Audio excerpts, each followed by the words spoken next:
Hey, what's going on, everybody? How we doing? My name is Amir Sarakovich, and welcome to my diary.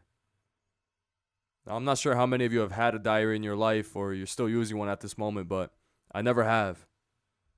So about a year ago, I took this creative writing class in my senior year of college, and I noticed that I like doing this. I started writing this poetry down, and it's hitting me in a good way, and I really like where this is going. So I keep writing, I keep compiling this poetry, and I notice I'm forming like a little diary here. Because of the poetry that I write, it all comes from the inside. It comes from my experiences, it comes from my thoughts, my emotions, my opinions. So I gather up a handful of solid poems, and I'm sitting there looking at them, like, just thinking to myself, other people got to be able to connect to what I'm thinking here and what I'm saying and what I'm writing down. The emotions that I'm pouring on the page, somebody else has to be feeling that same way. And if not right now, maybe in the near future. Or maybe they've already been through exactly what I'm writing down.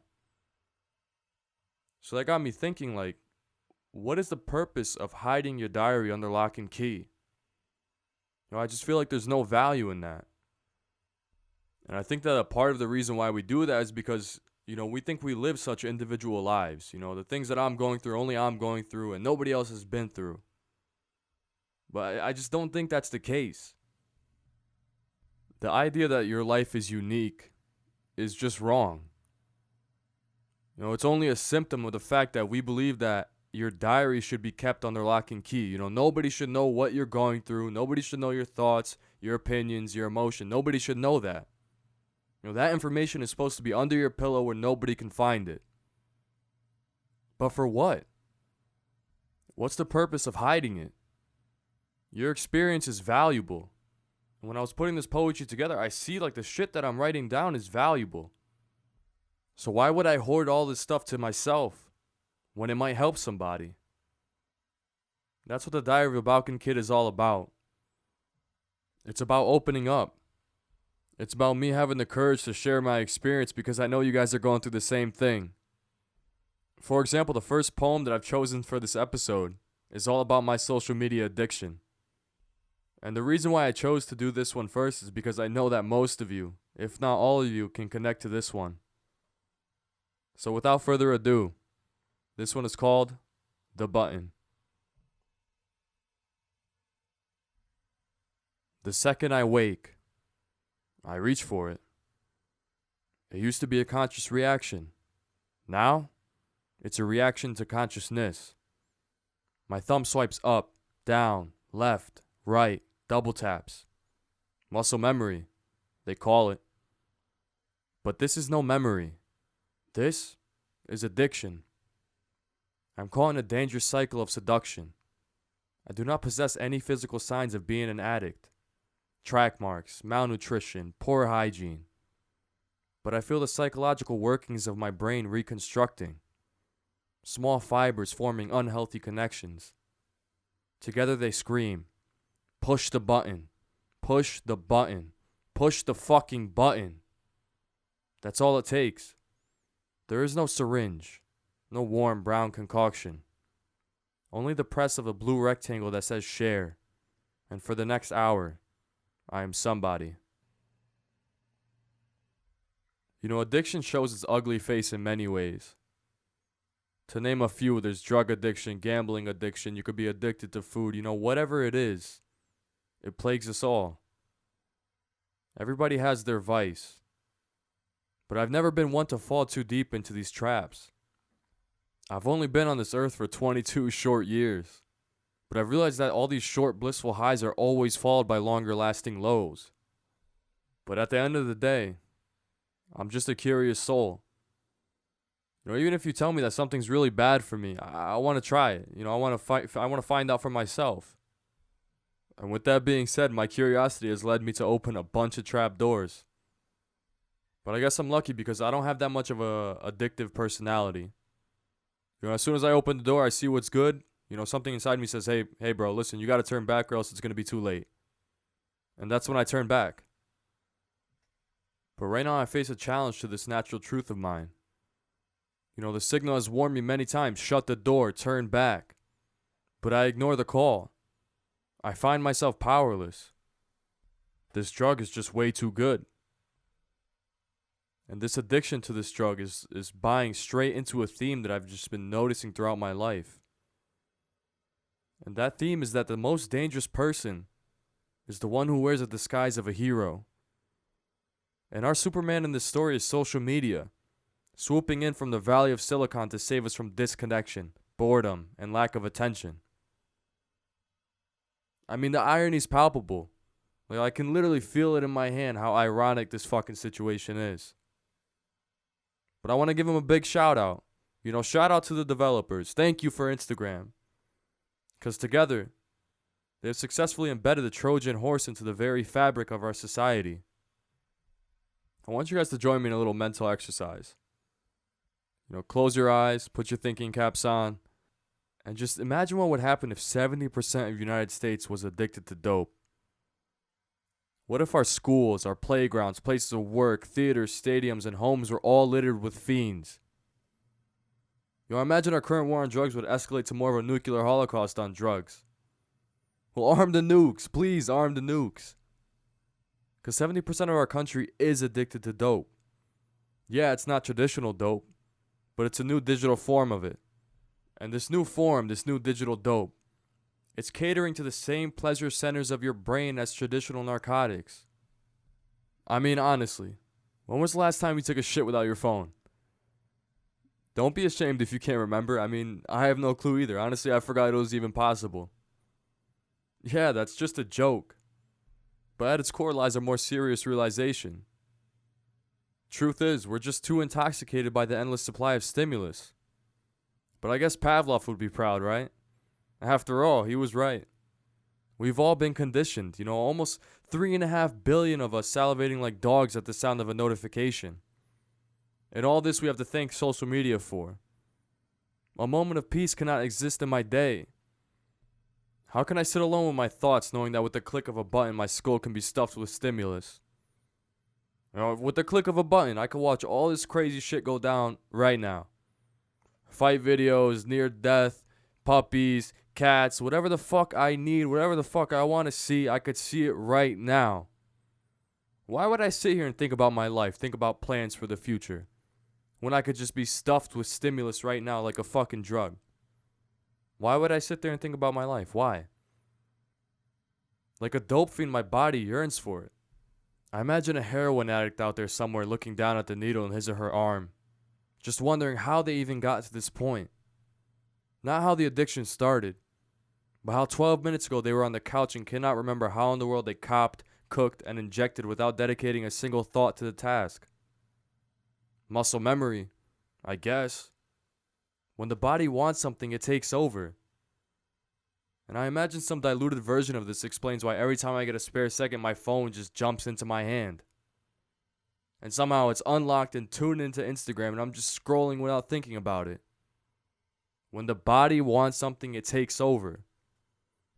So the next time you're staring at your phone with no idea of how you even got there, just realize you're addicted.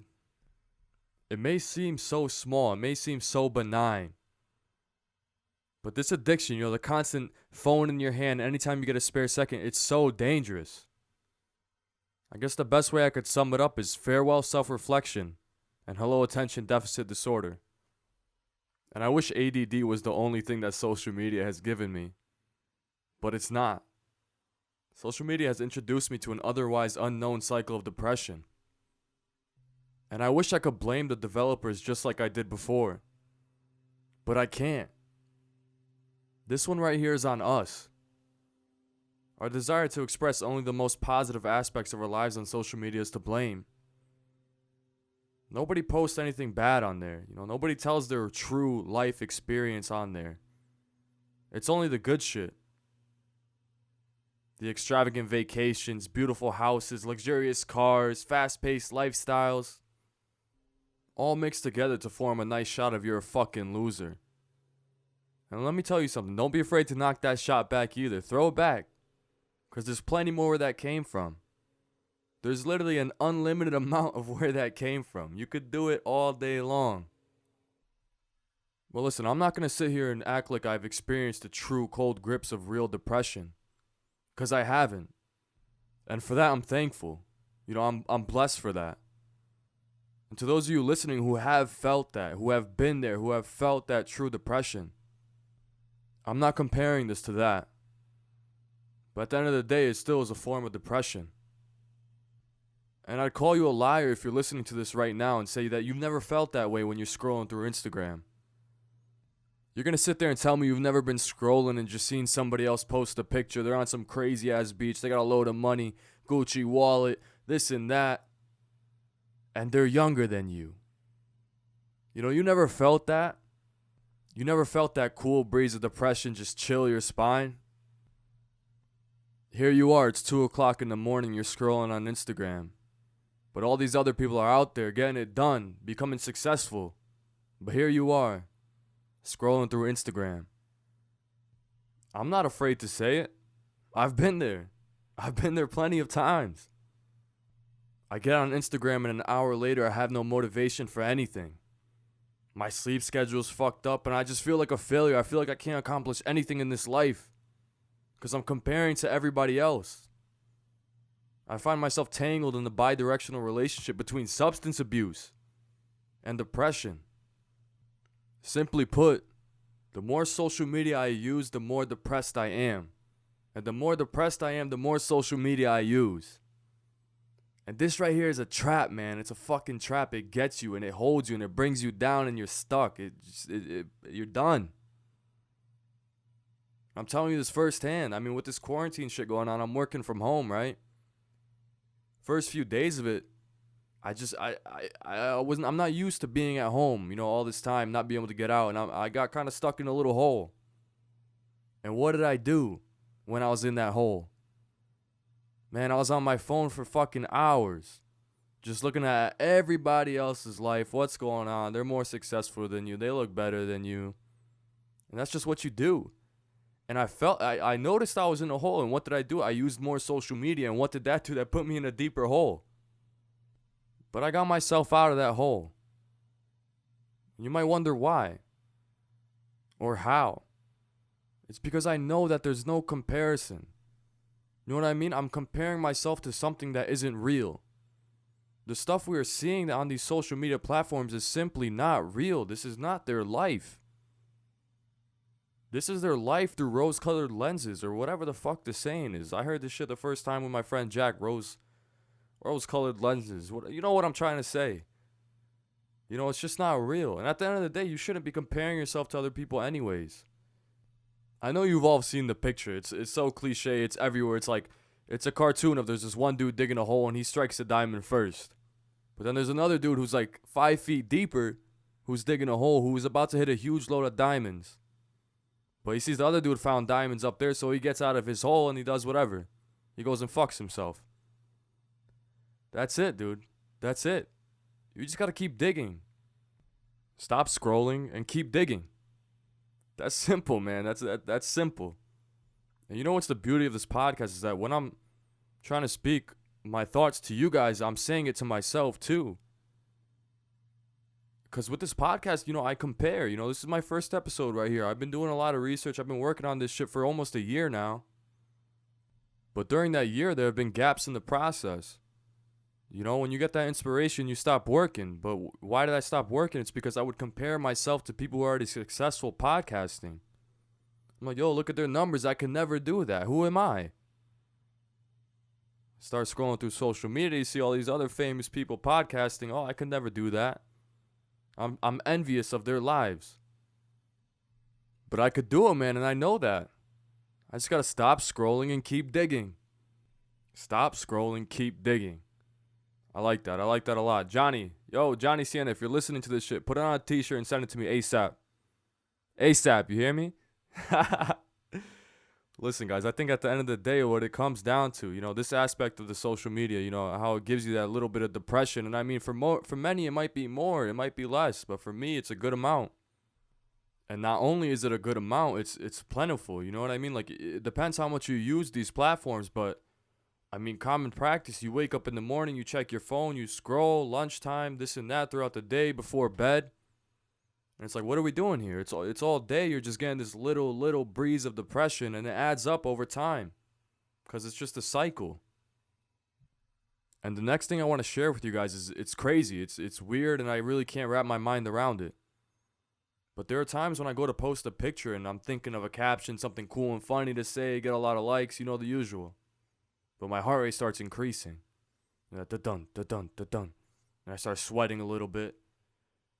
It's literally like my body's coming under attack. Like I'm afraid of some threat lurking behind the door or the curtain or some shit like that. But this same phenomena happens to me before I consume a drug. Yes, I'm saying I've consumed a drug before, yes. I'm not ashamed to say it. I'm not an addictive person, but I'm curious. I mean, I've already said that right from the jump. So when I made that comparison, you know, between before posting a picture and before consuming a drug, it's like my body's filling itself with adrenaline preparing for the bet that it's about to make. You know, I can either feel euphoria with this drug or it can kill me. I can either feel loved with social media and get a ton of likes or don't get any likes and feel like a piece of shit. But that right there is the problem. Social media is altering the reward circuits of our brain just like drugs. And I keep making this comparison to make it plain and simple. Social media is a drug. In the case of drugs, I mean, I guess the more you do it, the more euphoric you feel. In the case of social media, the more likes you get, the more loved you feel. But what happens when the likes don't come? What happens when the likes are never enough? You know, you can never get enough. Don't get caught up in this mess. There will always be people with more likes, comments, followers, more clout. The most important judgment of yourself is the one made by yourself. No amount of likes or followers should ever change the perception you have of you. And I know it's not easy. It's a tough thing to do. But if there's one thing to take from this podcast, take that. And I don't want you guys to think that I'm just one-sided. You know, I'm not seeing the other side of social media. I see it. Yes, there are many downfalls to social media. But I understand that there are many beneficial aspects of social media too. You can connect with distant friends and family, gain inspiration, even run a business. I too know this firsthand. I see it every day. My girlfriend Taylor is an influencer who works her ass off on a daily basis on Instagram. You know, like literally this is a job for her. And her hard work pays off. On a weekly basis, I see her sign brand deals that outmatch my full-time salary. And that right there is no joke. And I also know that starting my podcast in this world without a social media platform is next to impossible. I get these things. You know, I understand that social media can be your fucking bag. I get it. And I'm not advocating for you to completely cut social media out of your life. Because for some of us, it's a means to an end. But I am asking you to evaluate the cost and benefits. There comes a point where what you stand to gain is not worth what you stand to lose. Moderation is key. And moderation is the foundation to my solution for this digital dope crisis. First, I gotta limit my usage of social media to a half-hour block after dinner. And yes, that may sound like I pulled it out of my ass, but I promise you I didn't. Currently, I use social media for at least an hour sporadically throughout my day. But what I think is most dangerous is that sporadic usage. You know, because you keep referring back to it. You know, every time you get a spare second, your phone pops into your hand. I'm trying to avoid that. With some discipline, if I stick to this half-hour block after dinner, I won't have the urge to grab my phone and scroll throughout the day. I won't be getting that little taste of depression. I'll have time to sit down and think, to reflect upon my life, and work on the things that I want to work towards. Second, I'm just going to stop comparing. I already said it, it's not real. So what are you comparing to? You might as well be comparing to a fucking cartoon. Stop scrolling and keep digging, baby. That's all it takes. And third, what I think is most important is to just stop taking social media so seriously. You know, I don't understand how it started from being such a joke. You know, I started using social media, I don't know, maybe 8th grade. You know, we're on Facebook and shit, Instant Messenger, all that. And it was just all a big joke until it seems like about 5 years ago where it really picked up and people saw that this shit's serious. Everybody started taking it serious. You know, you got people with 300 followers acting like they're fucking the Queen of England. You know, it's all a big joke. You know what I mean? Like, social media is supposed to be fun. It's supposed to be a beautiful platform to connect with the people you love, make friends, share ideas. That's what it's all about. It's not about showing off how good your life is. It's not about any of that bullshit. Just have fun. I think if I start having fun with social media, like all this pressure that I'm putting on myself, comparing to other people, trying to get as many likes as I can, trying to make myself feel better about myself, that can all be relieved if I just have fun with it. Why am I going to compare to you? Why am I going to worry about how many likes I get? For what? I know who I am. You know what I mean? I know who I am. I know where I want to be, and that's it. I know I have a beautiful family, beautiful girlfriend, loves me. I have everything, I got nothing to compare to. Not you, not your friend, not your mother, not your brother, nobody. I think that if I just follow these 3 steps, limit my usage, stop comparing, and stop taking it so serious, I think my life is just going to be on the up and up. I really do. Like, it seems so little, but you got to remember how much I'm using this device, an hour a day. And what am I doing on there? Am I getting better? No, I don't think I am. I think I'm really hurting myself. So that's it. I hope that after listening to this, you understand that social media is a drug. And it's not getting enough attention. I'm not calling for death to social media. I'm calling for some reform here. Not from the platforms themselves. I'm not saying, hey, Facebook, Instagram, go fuck yourself. No, I'm saying you, listening to my voice right now, think about it a little. Think about what you're doing, how you're using it, how it's making you feel. That's all it takes is just a little thought. And then from there, you implement some steps to try to figure out if, hey, maybe we can make this problem better and still be able to use social media. So that's my plan. I'm going to try that out for a month, see how it makes me feel. If you feel like you want to do it, please do it and let me know how it makes you feel. I know this is not the end all be all solution, but it's a step in the right direction, and that's all that matters. And I just want to take the time right now to thank you so much for listening. From the bottom of my heart, the fact that you took 20 something minutes out of your day to listen to me, I'm in debt to you. It means so much to me. So thank you so much. And if you enjoyed the podcast, please like, comment, share, do whatever you can do. Every little thing means so much to me at this point because I'm just starting out and I really hope to do this for a while.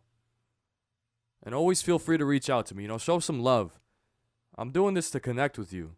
You listening to my voice right now. I want to know who you are. I want to know your story. I want to connect with you. Because I know there's a lot of shit that I've been through that you have too. And maybe you can help me out a little bit too. So thanks again, guys. I love you all, and take it easy.